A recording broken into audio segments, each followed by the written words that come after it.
So now we're ready to start painting on our objects in detail.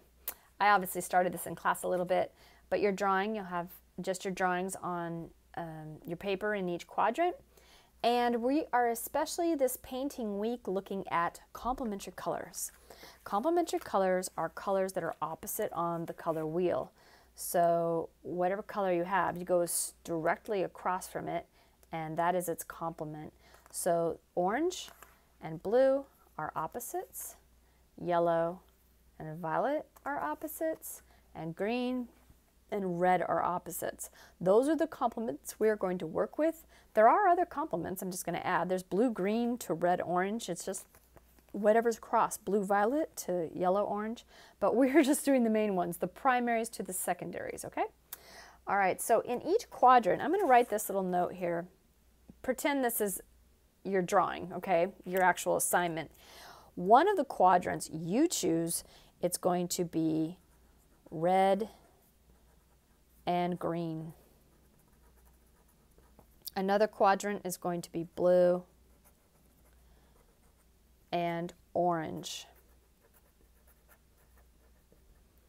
Another quadrant is going to be the last combo, which is yellow and violet.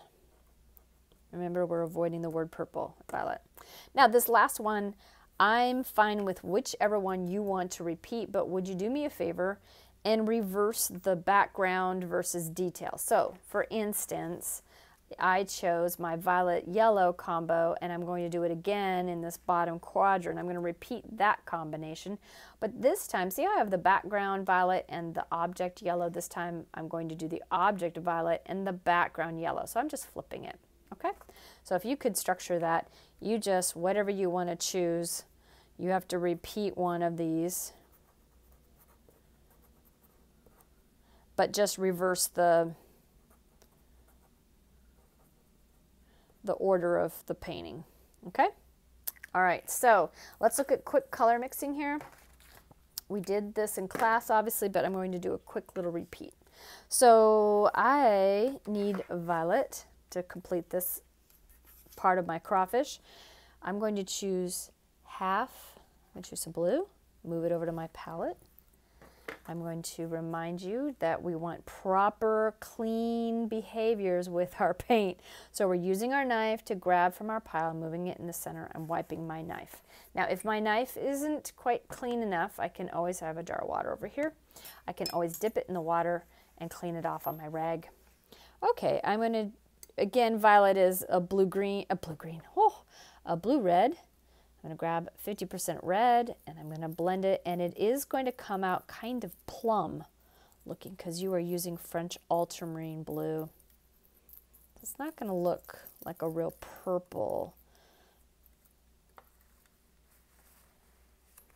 It's just going to be violet. I'm going to grab more blue. Obviously, I need to refill that stack. Ooh, sorry about that. Let me grab some more blue. I'm grabbing it out of my tub. I'm going to put it in this pile on my palette. This is a glass palette.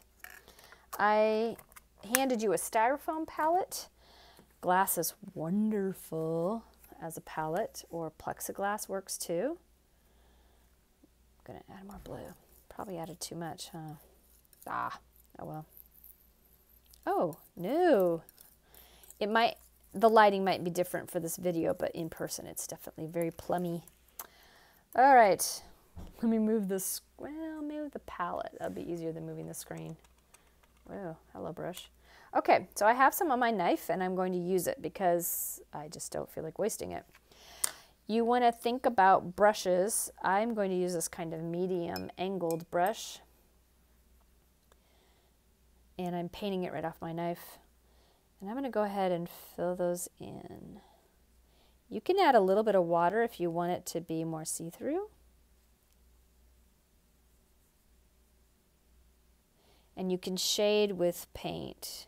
I'll show you that really quick here. I'm going to put that.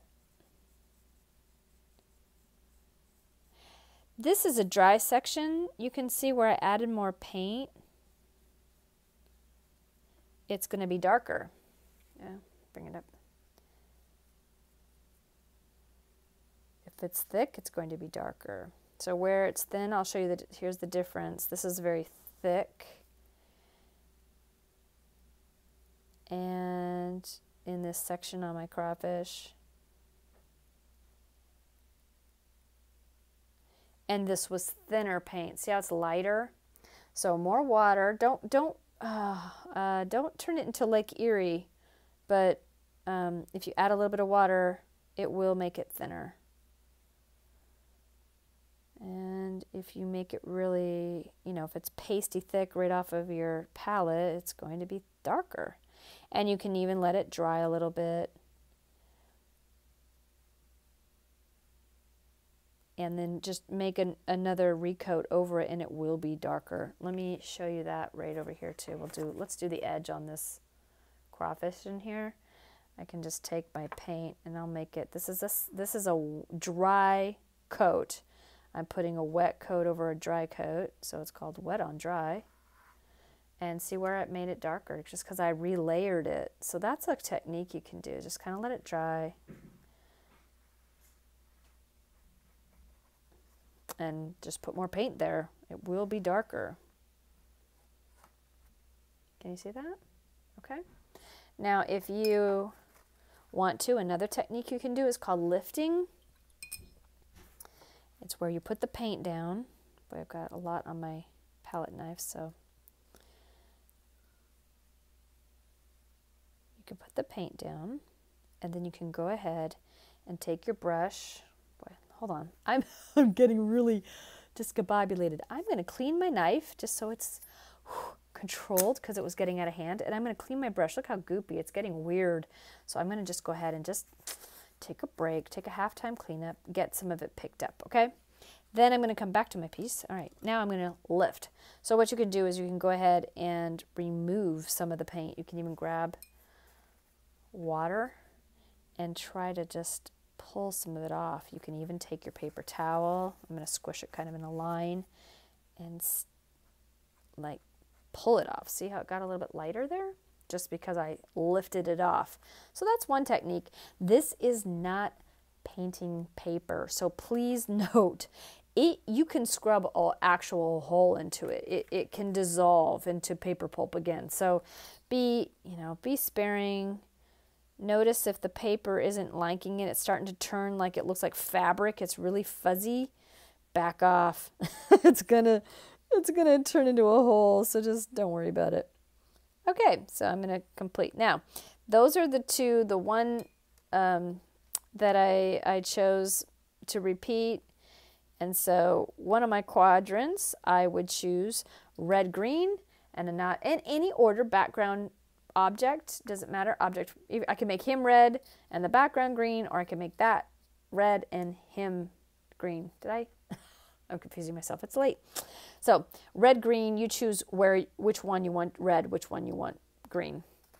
And then the other one would be, the last one I have is the blue and the orange. So again, I could choose, say, an orange background and a blue hand, or orange hand and blue background, whichever one I want. Okay? So again, that's that combo right there. You choose one of the three. Now these are written. Remember, we wrote these in class on the back of your paper, and I have written them onto the website. So that way, if you were gone, you will have it. Okay, I think that's it. Next week, I'm going to hand you, once these are all dry, I'm going to hand you a Sharpie marker, and you're going to go over and outline with a Sharpie marker. Okay, so that will be the final step, and it will look a lot clearer.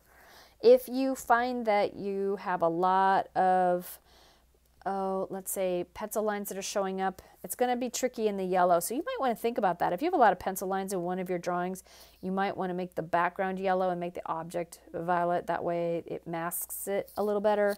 You can again try that trick out, like I said, where you let it dry and then just try to get the paint to layer over it, and it will mute it a little bit better. You might have to layer it a couple times, but it'll mute it out. It just won't show up. And one thing about art, oftentimes these pencil lines makes it look really kind of sketchy and cool. So don't get too worked up about sketch lines. Okay, hope that helps. Thanks.